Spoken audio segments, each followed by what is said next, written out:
Gracias por escuchar los podcasts de Radio Nacional. Acceda a todos los programas en rtv.es/a la carta.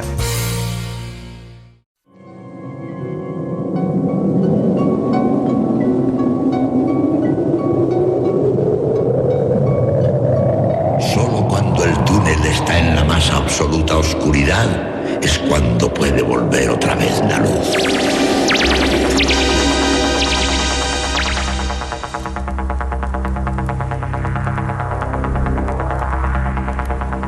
Estás entrando en el espacio en blanco. Una puerta a nuevas dimensiones de la existencia. Una nueva perspectiva sobre la realidad. Espacio en blanco.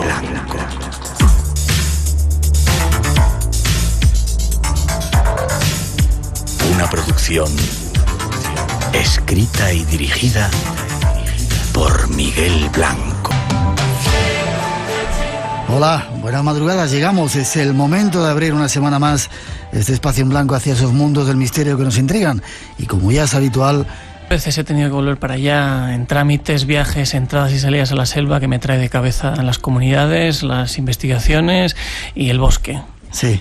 Y hemos estado hablando, ha viajado varias veces a un lugar que yo lo tengo ahí, me falta por poner la X, la Isla de Pascua. Tendríamos que hacer algo, organizar algún viaje. Hay que organizar algo, hombre, sí. Hombre. Vale, déjame que salude a otro invitado que tenemos aquí, porque hemos cometido una pequeña equivocación. Eduardo Lurueña. ¿Cómo estás? Hola, muy bien. La verdad es que es una alegría para mí, después de tantos años escuchándote, estar aquí contigo en Espacio en Blanco. Para mí un placer que estés. Vas a estar un ratito calladito. He de matizar que decíamos que era el primer español que vas a viajar al espacio, pero no eres el primero, eres el segundo. El primer civil español. El primer civil español. No os perdéis a este personaje. Luego nos contará su historia. ¿Campeón de Kung Fu eres? Sí, de Kung Fu, de artes marciales, unas cuantas cositas. Y ves aquí, es una cosita así pequeñita como... ¿Verdad?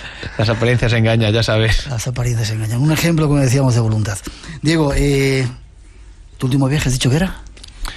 El último viaje hemos estado en Japón, siguiendo esas investigaciones que alguna vez ya hemos contado. ¿En Japón? En la Amazonía, Pero sí. te vas a Japón. Me voy a Japón, sí, adelantando cositas, me voy a Japón. ¿Cuándo te vas? Ahora para el 8 de febrero. A un sitio fantástico que a alguno le sonará, Yonaguni, a esa isla, la isla más occidental de Japón, donde hay unas ruinas fantásticas a 25 metros de profundidad que espero poder filmar en muy poco tiempo. Vale, ahora mientras ponen nuestros compañeros el primer módulo, te voy a insultar, ¿vale?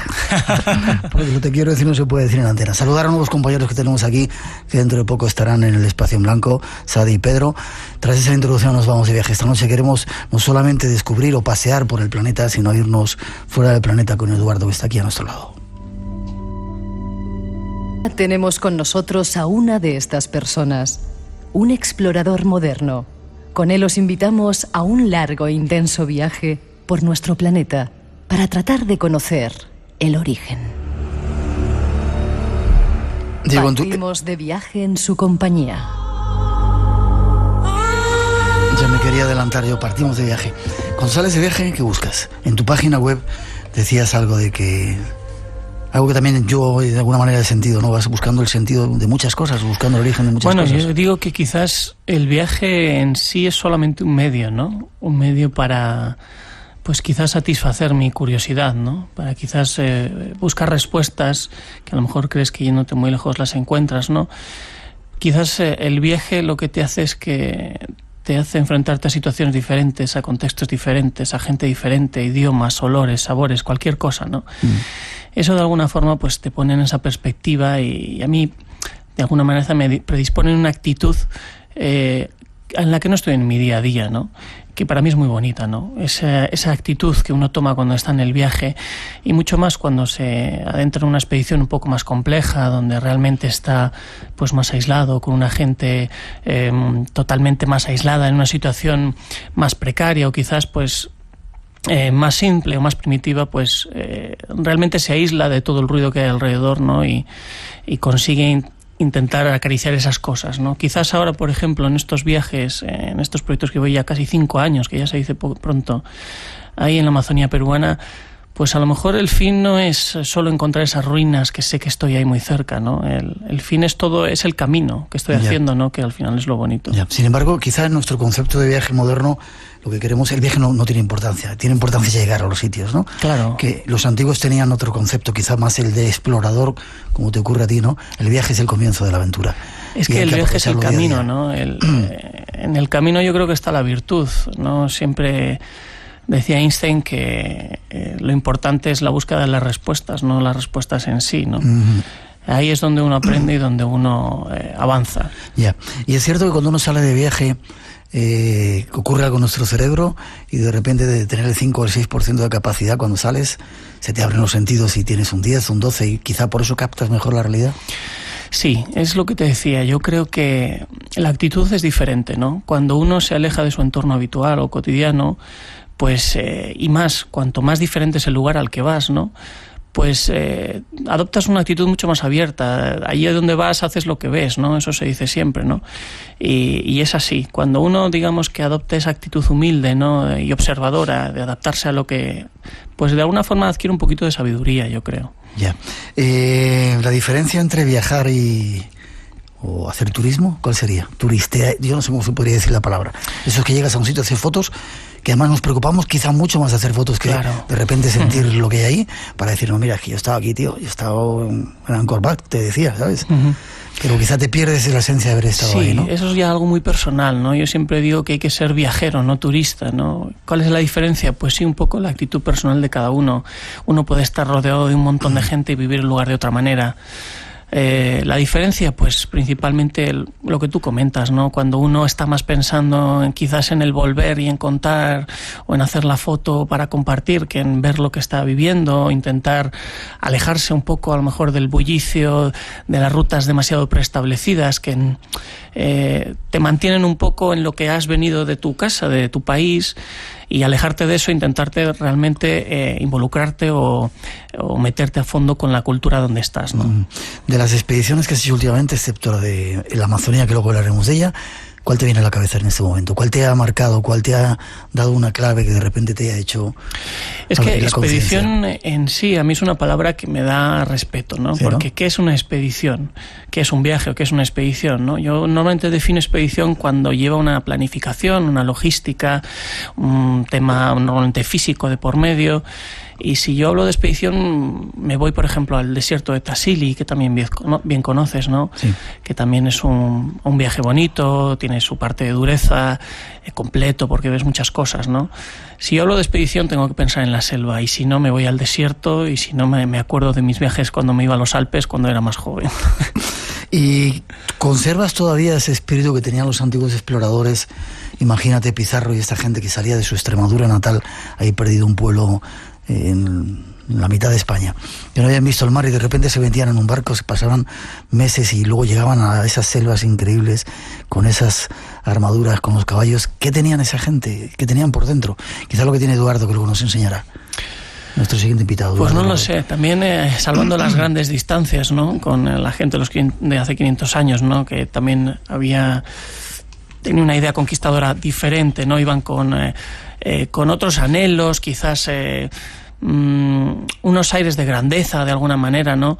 Pero sí que tenían un perfil algo común, ¿no? Era esa motivación extraordinaria, no tenían miedo, ¿no? De alguna forma, algo impulsivos o inconscientes, no daban un pasito más allá que otros no daban, ¿no? Se atrevían a hacer eso que los demás decían que no se podía, y por eso pasaron a la historia, ¿no? Por avanzar con 4 gatos y llegar al sitio donde parecía que era imposible llegar. ¿Y es necesario salir de viaje fuera muy lejos para buscar respuestas, o a lo mejor la tienes a la puerta de casa? Pues lo has dicho tú mismo, ¿no? Yo creo que el viaje es personal. No hace falta, yo cuando alguna vez comento en grupos de personas, claro, no todo el mundo a lo mejor puede permitirse ir a un sitio alejado o físicamente no puede prepararse para una cosa así, pero no es necesario. El viaje está a la vuelta de la esquina. El viaje personal, el cambio personal es eso, es personal, y puede ser irse ahí al lado, conocer algo y vivir algo intensamente, ¿no? Quizá depende más de la actitud que tengas, más que de las cosas que vayas a ver. Totalmente. Piensa una persona que tenga una rutina muy concreta, diaria, constante, en el mismo sitio, una cierta frustración, o está cerrado en su ambiente, que de repente cualquier cosa cambie eso y se encuentre... Mira, hace muy poquito he visto una película que me ha encantado, que viene al hilo, Mitty. Mitty. La recomiendo, La vida secreta de Walter Mitty. Ah, sí, sí. Es así, ¿no? Es un hombre que yo me siento muy identificado, encerrado en su oficina, pero que se queda abstraído soñando con que hace cosas o se va de viaje, y cuando lo hace, pues le cambia la vida, ¿no? Aunque sea ahí al lado. Pues esas son las ideas fantásticas. 2:21, 9:21 en las Islas Canarias. Vamos a viajar con la imaginación, que es una buena manera. Esta noche con nuestro invitado Diego Cortijo. Nos vamos a la búsqueda de unos seres increíbles que andan por ahí.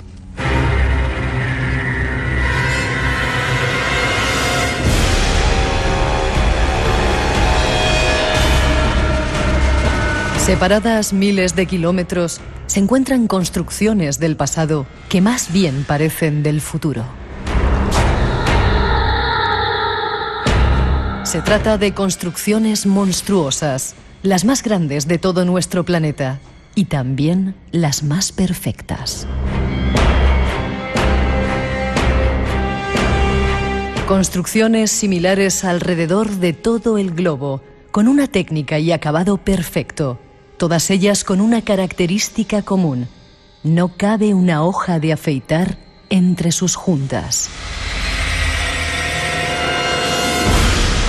Se encuentran en multitud de lugares del planeta: en Egipto, Perú, Líbano, Turquía, Etiopía, en la isla de Pascua y en multitud de otros lugares de nuestro planeta.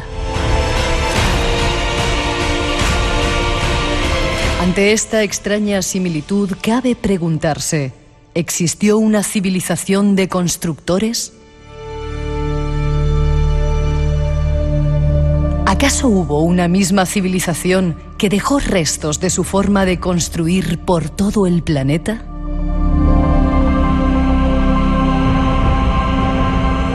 Nuestro invitado ha conocido algunos de esos lugares y ha visto algunas de esas rocas talladas de una manera impensable. Dejemos que nos cuente. Pues lleva la pregunta, Diego: ¿existió una civilización de constructores?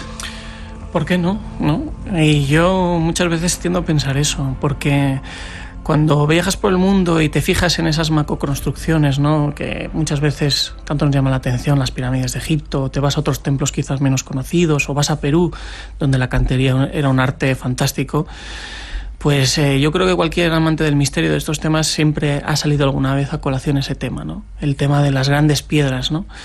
Y yo he podido ver con mis propios ojos lugares pues que realmente a mí no me cabe explicación sencilla para ello, ¿no? Y cuando intentas tener un poco de perspectiva de esos lugares, te das cuenta de que quizás, si los analizas por separado, sí parece que pudieran haber sido de alguna manera usurpados. Y me explico.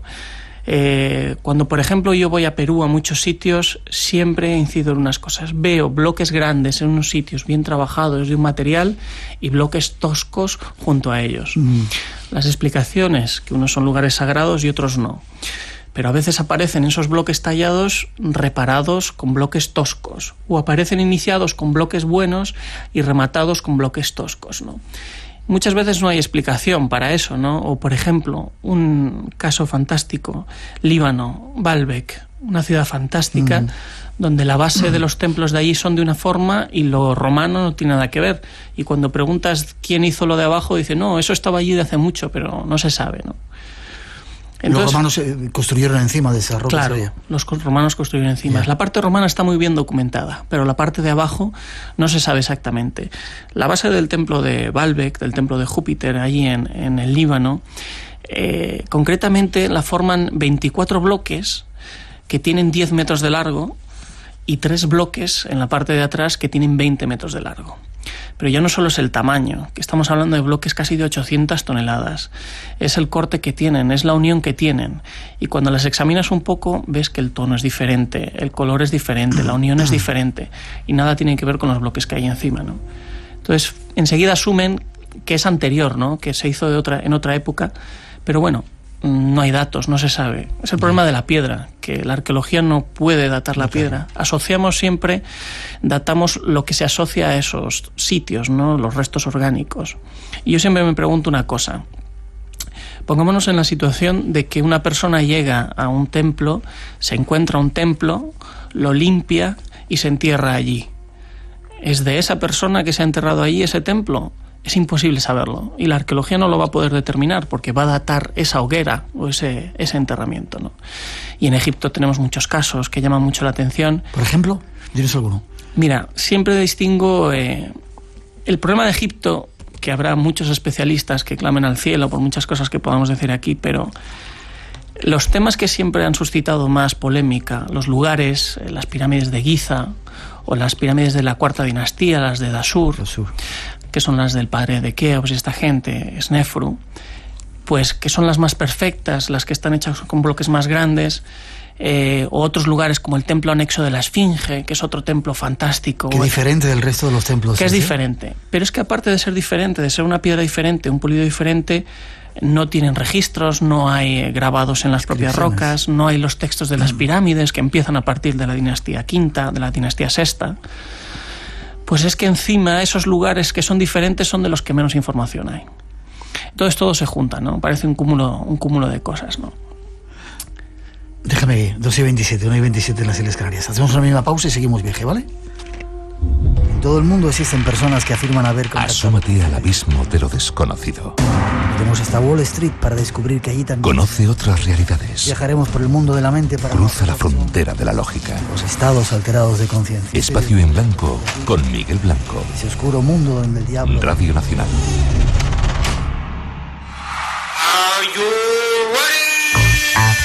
La 1. Radio 3. La 2. Radio Clásica. Canal 24 horas. Radio Exterior. Teledeporte. Radio 5. Claro. Radio Nacional. Esta es la alineación del equipo ganador. Esto es RTV a la carta. Y ahí en esa RTV a la carta podéis descargaros en el podcast los espacios, el espacio en blanco para que lo disfrutéis a lo largo de la semana, cosa que hacéis muy a menudo. Que Egipto, decías, ese templo de la Esfinge. A mí siempre me ha llamado mucho la atención cuando vienes a ver otros templos, el de Dendera, el de Luxor. Eso, hay una clara diferencia entre las piedras que hay en ese templo. Es como si, además se parece mucho a las que hay en Perú, quizá. Sí, uno de los indicativos que yo más me fijo y que añaden complejidad a ese tipo de construcciones es el hecho de cortar los bloques con muchos ángulos, de formas dispares, porque lo normal, todo el mundo ve que para construir algo se hacen cubos, todos iguales, y los encajas, ¿no? Cuadraditos. Pero cuando te fijas en que la construcción pues tiene ángulos dispares, diferentes, no son los cortes de 90 grados, pues eso le añade una complejidad muy grande a la construcción, ¿no? Cuando uno habla un poco con algún arquitecto, algún ingeniero, le dice pues que no tiene mucho sentido, con lo fácil que es cortar las cosas en ángulos rectos, pues cortar, pongámonos en la situación del constructor que hace eso. Cortas un bloque como a ti te da la gana y tienes que pensar unir todos alrededor de ese. Si tú haces un corte, imagínate, de 33 grados con 5, el de al lado lo tienes que hacer a esos grados para que te encaje exactamente, ¿no? Entonces eso es una complejidad gratuita que te hace preguntar de qué manera lo hacían para que eso no les supusiera problema, ¿no? U otras cosas, ¿no? Espera, con el matiz que decíamos en esa introducción, de que entre un bloque y otro no hay argamasa y no entra nada absolutamente, ni una hoja de afeitar. Claro, eso es un otro añadido, ¿no? El pulido que tiene la unión perfecta. Y no solo en bloques más o menos pequeños, sino en estos bloques que te he comentado en el Líbano, que estamos hablando de 500, 600 toneladas, es el mismo ejemplo. La unión es perfecta. La unión es... yo también me ponía en esa situación. Imagínate que tú tienes un bloque así y lo quieres unir al modo arqueológico puliendo, ¿no? ¿Cómo lo haces? Tienes que acercarlo, ver si encaja, lo separas, lo pules, lo vuelves a unir, así hasta ver que encaja perfectamente. Pero tú eso no lo puedes hacer con bloques de 500 toneladas. No puedes andar separando, probando. Entonces ahí entran un montón de teorías, ¿no? ¿Cómo lo hacían? Como lo hacían, ¿no? Que hay teorías, el ablandamiento de piedras de Davidovich es una teoría muy interesante. Es complicado, ¿no? Dar explicación a eso Por eso digo que quizás también tendemos a pensar que venimos de muy abajo y hemos ido a mejor, ¿no? Pero quién sabe que la historia de la civilización no ha tenido por qué ir solamente increciendo, ¿no? Estamos visitando Egipto. Te voy a pedir algún otro lugar si quieres, pero en Egipto es muy curioso porque ves las grandes pirámides con un pulimento increíble de las piedras y ves las que están al lado y que son posteriores históricamente, según la cronología de la historia, y están hechas mucho más vasto. Sí, es que además pasan muy poquitos años. Es que prácticamente desde las últimas pirámides de la Cuarta Dinastía a las primeras de la Quinta Dinastía pasan muy poquitos años y parece que se olvida la técnica, porque volvemos a unas pirámides escalonadas, de bloques pequeños. Por ejemplo, recuerdo la pirámide acodada de Snefru, que es de la Cuarta Dinastía, que ves con bloques magníficos. Pues junto a ella hay un templete del propio Snefru con una estela que dice que un poco que ese templete es suyo, que esa es su pirámide y demás, pero es que ese templete está hecho de ladrillos de adobe. Entonces es un poco asociar que el faraón que hizo esa gran pirámide perfectamente pulida se hizo su templete de ladrillos de adobe. Entonces son cosas que chirrían y un poco abren esa veda al misterio, ¿no?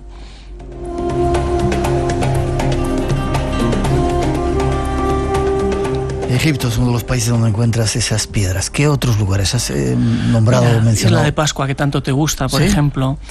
Encontramos lo mismo. Y lo curioso de todos estos sitios que siempre tienen un mejor trabajo de piedra es que normalmente tienen otros conocimientos asociados.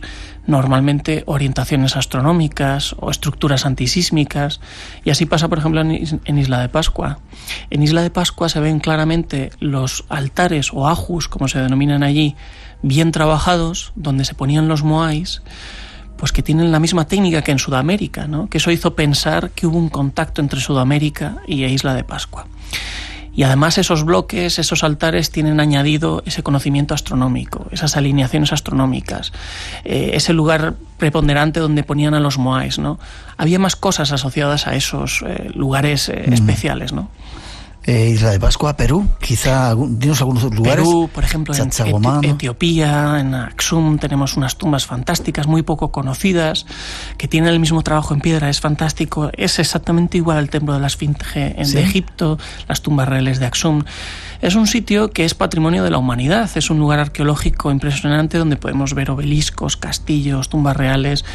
Y igual, lugares con estelas grabados, y cuando uno entra dentro de esas criptas perfectamente pulidas no hay nada, no hay información. Entonces, es un poco lo mismo, ¿no? Yo te decía que este año habíamos tenido una fortuna de Irán Korbak. Ahí también vi ese tipo de piedras. ¿Y sabes dónde las vi también? En Éfeso, en Turquía. Hay una pared que casi nadie se fija en ella, ¿no? Es una ciudad a la entrada, importante. A la bajada llegando al teatro. Y es curioso porque la pared es exactamente igual que una pared que puedes ver en Cuzco o en Sacsayhuamán. Y dices, ¿qué hace este tipo de pared aquí? Tan diferente al resto de las piedras. La pregunta, ¿significa que ha habido una civilización que ha viajado por todo el mundo construyendo y dejando restos? Pues no lo sé, Miguel. Lo que sí te puedo decir es que la técnica es demasiado parecida. Si no hubo una civilización, que quizás es demasiado ligera esa definición, sí hubo una técnica constructiva muy particular, un modo de manejar la piedra muy concreto que dominaron hace muchos años. Un modo de manejar la piedra que te permitía cortar los bloques como quisieras, manejarlos a capricho y levantarlos como de alguna manera, ¿no? Hay quien dice que quizás hubo una época de gigantes, o quizás simplemente antes éramos bastante más listos que ahora. Ya. Última pregunta, hablando de piedras. Has estado en Egipto, el famoso obelisco inacabado de Asuán. ¿Cómo hicieron eso, colega? Bueno, dentro de poco vamos a ir a Egipto de nuevo y es uno de los lugares que te llama mucho la atención. Es decir, ¿cómo pudieron no solamente hacerlo, transportarlo, llevarlo luego hasta 500 kilómetros más al norte? Sí, te recomiendo que también echéis un vistazo a un obelisco, que no es un obelisco, en Líbano, a punto de transportar a ese templo, más grande todavía que el de Asuán. Pero el de Asuán, lo que tiene además de particular esas cucharadas que se ven, que parecen rebajando. Como si fuera un helado y hubieran estado ahí chupando. Claro. La explicación es que se tratan de bolas de dolerita que van arañando, pero cuando uno se pone allí y pone un trabajador parece complicado arañar esa superficie, pero lo difícil es que ese obelisco está encajado. Digamos que para sacarlo de ahí o quitas todo el terreno que tienes delante, lo levantas, que parece casi impensable, y en ese tipo de estructuras un grado de desnivel puede fracturar totalmente el obelisco, o sea que es una tarea complicada. Ya, no me has dado ninguna respuesta. ¿Qué querías que te contestara? Extraterrestres, alguna cosa así, ¿no? ¿Qué quieres que te diga? ¿Extraterrestres? No, tú eres el invitado. 2:35, 1:35 en las Islas Canarias. Parece ser, hay muchos restos en todo el planeta de esas civilizaciones de construcciones, de constructores. Pero nos vamos a Sudamérica quizá a buscar también más rastros. Entra en contacto con nosotros. 900-137-137. Espacio en Blanco. En Radio Nacional de España. Con Miguel Blanco.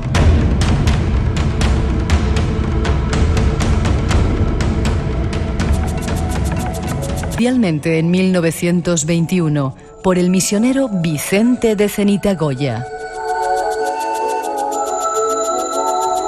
Este, tras haber perdido sus notas, publicó un artículo 22 años después sobre la tribu nativa del lugar, los Machiguengas, donde señalaba de manera casi irracional que los petroglifos de Puxaro eran representaciones y escenas del Antiguo y Nuevo Testamento. Después de eso, tuvieron que pasar casi 50 años hasta que volvieran a visitar aquellos petroglifos. Varios han sido los exploradores que han ido a Puxaro buscando respuestas, intentando descifrar el mensaje de esos dibujos.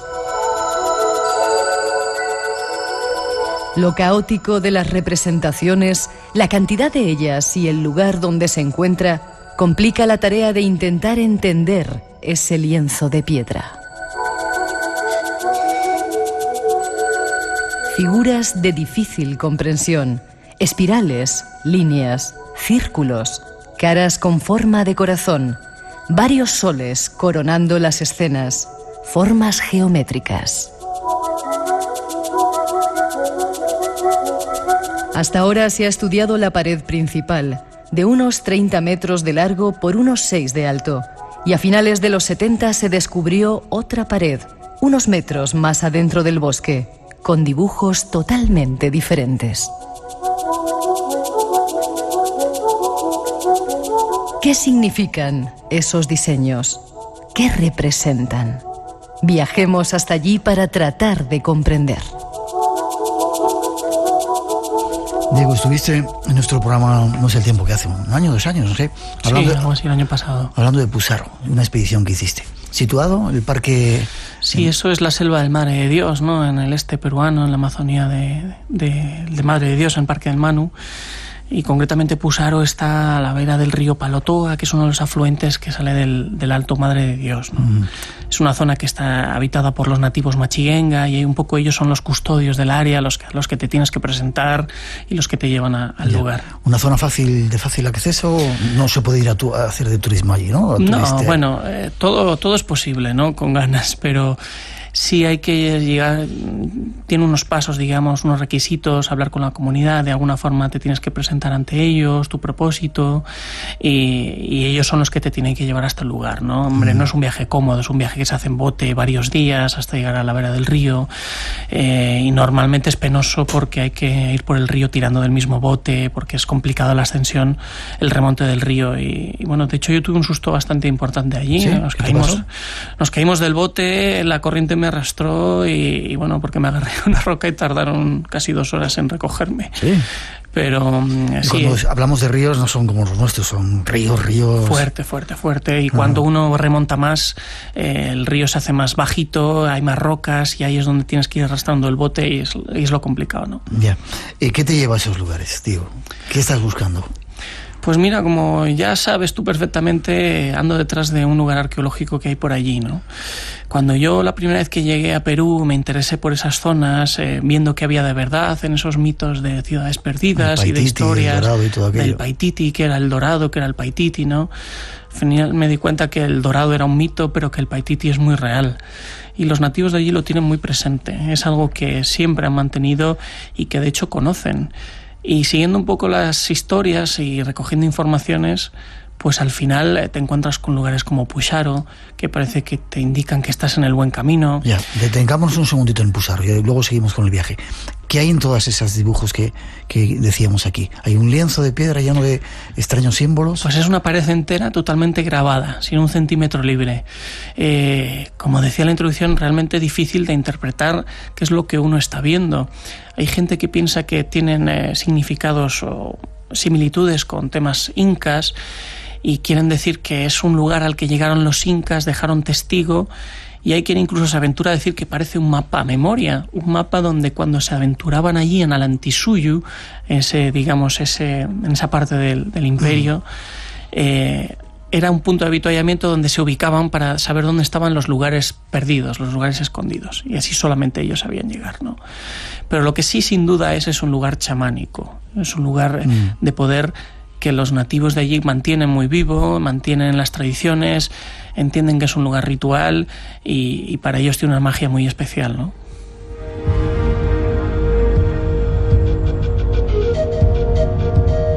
Hablabas de los indígenas que sí tienen claro que existe un Paititi, ¿no?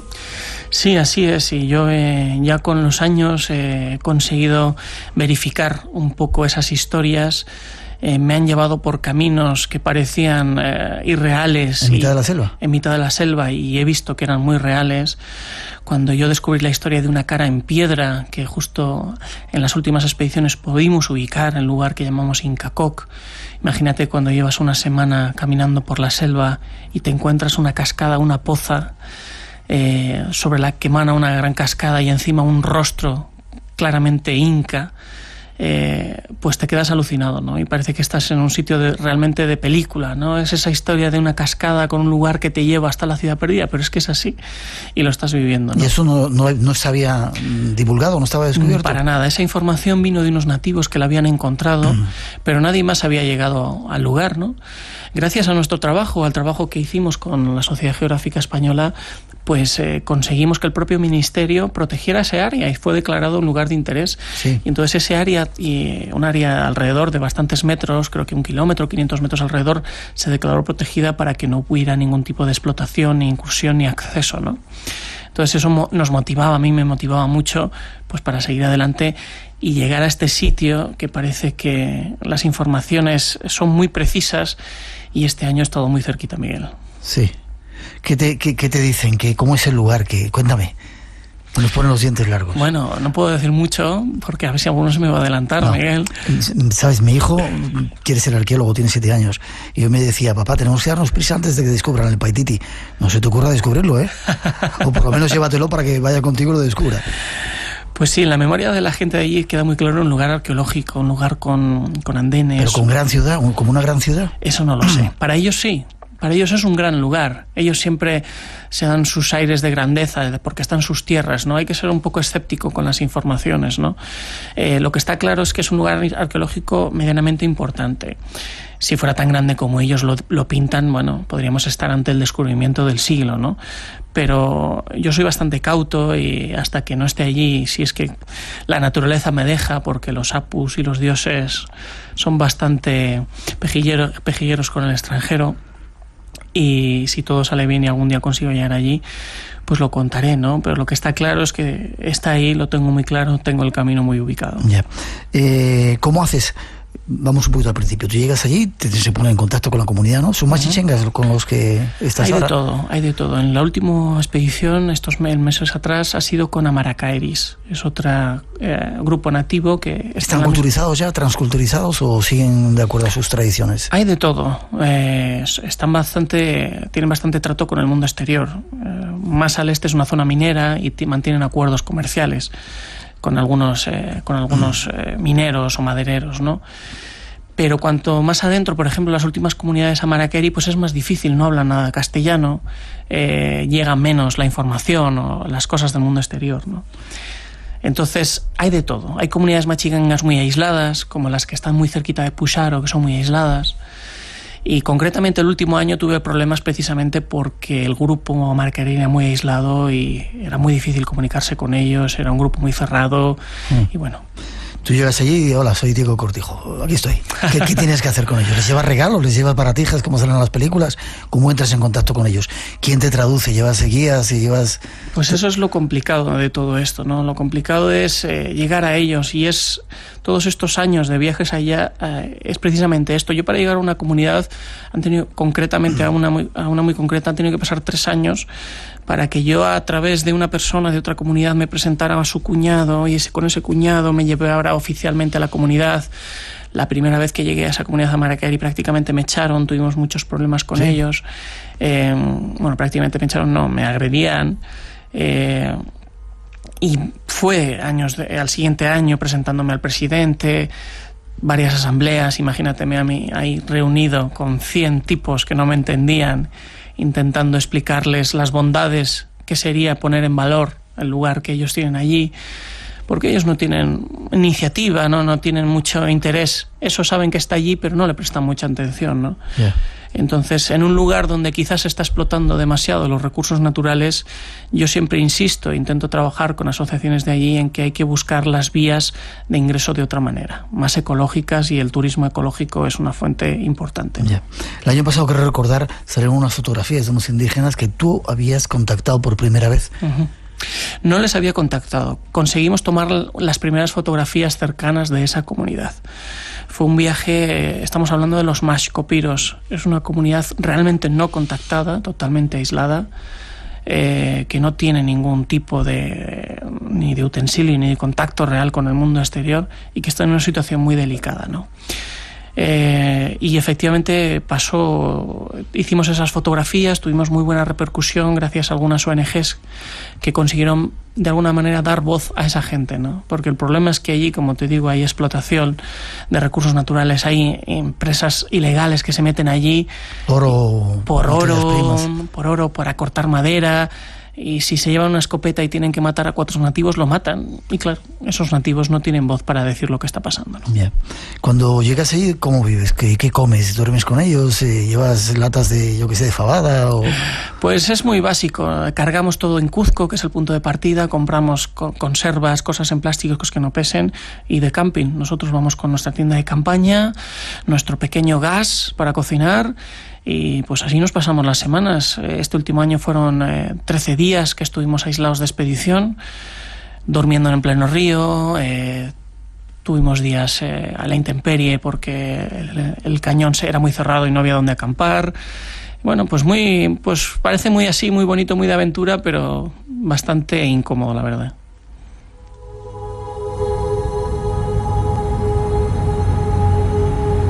Estamos teniendo preguntas de algunos rituales chamánicos que luego te preguntaré. ¿Ese concepto de expedición tiene algo mágico? Antes decías de los apus que te ayudan o no te ayudan. Es decir, hay un concepto sagrado o algo mágico que te permite llegar a los lugares si tienes buen corazón, como dicen, si tienes buena onda. ¿Los indígenas sienten eso? Ellos, por supuesto, ellos sin duda lo sienten, ¿no? Y tú de alguna forma te tienes que hacer eco de eso. Y sobre todo ir con humildad. Siempre han dicho que cuando uno va a Puxaro por primera vez, la naturaleza no te deja, llueve, hay tormenta y el río va con más fuerza si cabe, ¿no? Y así me pasó la primera vez que yo fui a Puxaro. Sin embargo, la segunda vez no fue nada de eso, ¿no? Fue mucho más cómodo el viaje. Puede ser pura casualidad, ¿no? Pero sí es cierto que cuando uno se acerca a esos apus, el clima es más complicado. También hay que decir que cuando uno sube de nivel y de altura, pues el clima empiezan las tormentas, se acumulan allí las humedades, todas las tormentas, y realmente es el lugar donde están las lluvias, donde el terreno es más complicado, donde se revuelven las serpientes, como ellos dicen. ¿Se revuelven las serpientes? ¿Qué significa eso? De alguna manera la serpiente siempre dice que protegen los lugares sagrados. Y ellos han sido muy temerosos porque la última vez que fueron a esas ruinas tuvieron que volver porque a uno de ellos le picó una xuxupe, una serpiente muy venenosa, y le tuvieron que evacuar casi en helicóptero. Así que han sido bastante recelosos de darme a mí información de llegar a ese lugar. Yeah. Cuando dices esas ruinas, es ese lugar que todavía no has conseguido llegar, ¿no? Eso es, sí. Este año has hecho 2 expediciones y ¿has avanzado algo? Pues hemos avanzado. Me he quedado muy cerquita. pero sí he centrado mucho el lugar. Por eso decía que estoy muy seguro del lugar, de donde está. Hemos encontrado un camino, una abertura en la selva que parece increíble, que tiene una dirección. Entonces es cuestión de avanzar. Lo que pasa es que no es fácil. Hemos tenido problemas de logística, problemas con la comida. Son muchas cosas que nos escapan para una expedición humilde como es la mía, que bueno, pues al final cuentas con la buena voluntad de la gente y con el trato con ellos para que te apoyen, ¿no? Ya. ¿Lleváis armas? ¿Cómo os defendéis de los animales, los mosquitos?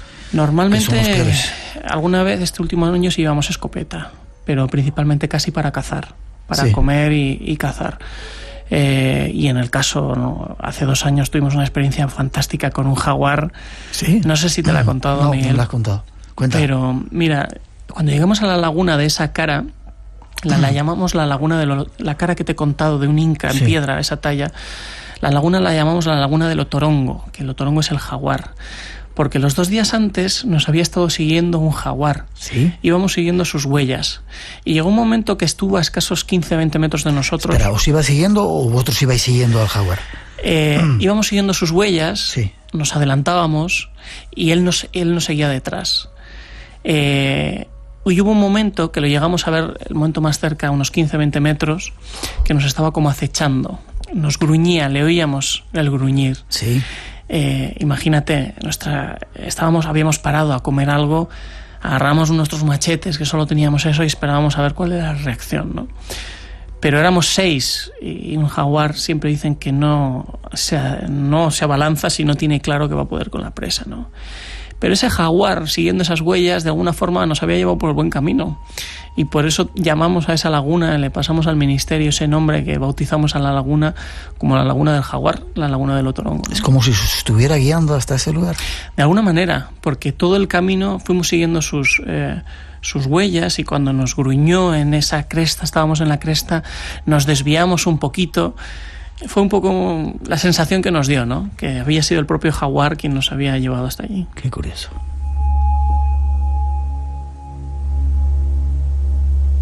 No te vamos a sacar más información del lugar.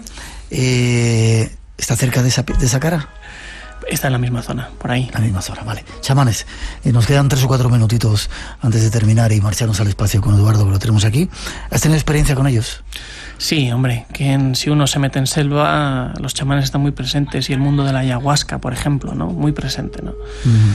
El mundo de la ayahuasca, concretamente, es un mundo muy curioso, muy interesante, y que, de hecho, me consta que neurocientíficos, antropólogos y gente de primer nivel están allí, a pie de terreno, estudiando los efectos en la mente de ese tipo de sustancias naturales, ¿no? Uh-huh. ¿Es zona de ayahuasca? Sí, es zona de ayahuasca. La zona dentro de selva sí es zona de ayahuasca. No la zona andina, sino la zona baja de selva baja sí es zona de ayahuasca. Yeah. ¿Has tenido alguna experiencia con ellos, con los chamanes? ¿Has tomado alguna planta de poder? Sí, en 2 ocasiones. ¿Y qué has sentido? Ha habido de todo, una experiencia buena y una experiencia mala. Sí. La experiencia buena es indescriptible y no me faltaría tiempo y palabras, quizás. Sí, pero realmente auténtico lo que vives, o es un producto de tu propia imaginación. Hay quien dicen ellos también, los chamanes, ¿no?, que esas plantas de poder lo que hacen es que te abren a otros mundos reales, quizá mucho más reales que este.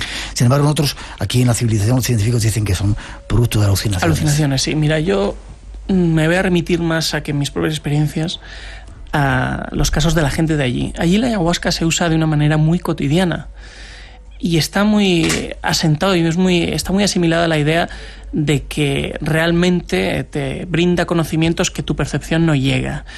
Cuando una persona le ha pasado algo y quiere saber quién le ha robado algo, dónde ha perdido tal cosa, usa la ayahuasca, va al ayahuasquero.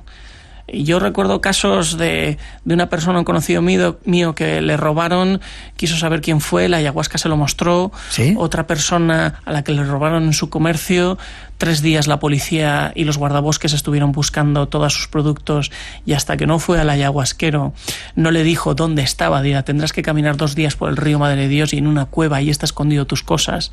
Y allí fue y estaban sus productos, ¿no? Entonces son esas experiencias extracorporales verificables, que son cuando una persona sale de su cuerpo va a otro sitio y verifica algo que él no puede ver, pues son cosas que uno no puede obviar, ¿no? Que para mí van más allá de la alucinación. Después de tantos viajes por tantos lugares mágicos o con un encanto especial, ¿crees que en este mundo hay magia? Hombre, sin Y duda. una realidad diferente a la que tenemos en las ciudades. Sin duda, ¿no? Y cuando uno viaja, y como tú bien dices, con esa mente abierta, intenta ver eso.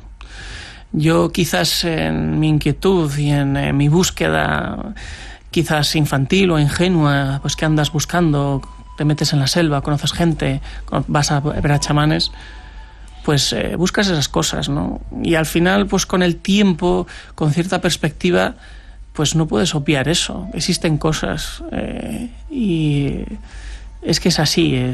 Como bien dices, quizás en el mundo de hoy día, en el mundo que nosotros vivimos tan deprisa, tan occidental, no nos paramos, ¿no? A eso, pero sin duda ellos que viven mucho más despacio tienen tiempo a pararse y ver que quizás hay mucho más.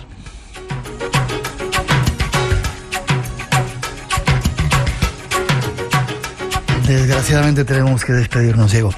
No se te ocurra descubrir el Paititi sin avisar a Gabriel, ¿eh? A tu hijo. Porque te mata, ¿eh? No, pero que sepáis que ya lo hizo Tadeo Jones. Sí, pero bueno, tú sabes a lo que me refiero. Avísanos y el hijo y el padre van contigo. ¿Cuándo vuelves? Pues espero este año. No sé cuándo, pero ahí estamos con el proyecto. Vale, tenemos pendiente algunos viajes. Me gustaría mucho ir a la Isla de Pascua contigo. A ver si lo podemos planear. Venga, para hombre. este año. Un placer. ¿Forma de contacto contigo? Pues a través de mi web, principalmente, diegocortijo.com. Ahí tengo mi información, mi contacto, ahí está todo. Sí, un placer. Igualmente, Miguel, Fuerte gracias. abrazo y estamos en contacto. Igualmente.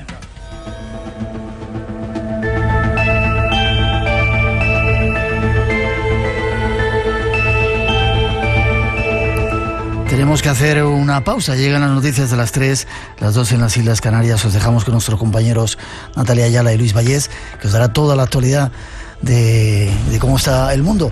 Y no os vayáis. Después viene el segundo español, el primer civil español que va a ir al espacio para contarnos su experiencia. Es un personaje que tenéis que conocer.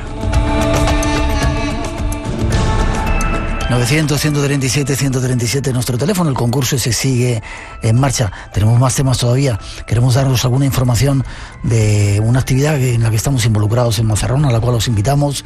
Seguramente tenemos una cita en esa taberna del Derviche. Igual os lanzamos la nueva sección que queremos hacer y otras cuantas cosas aquí en este espacio en blanco. No os vayáis, tenemos mucho que contaros todavía. Esto es Radio Nacional.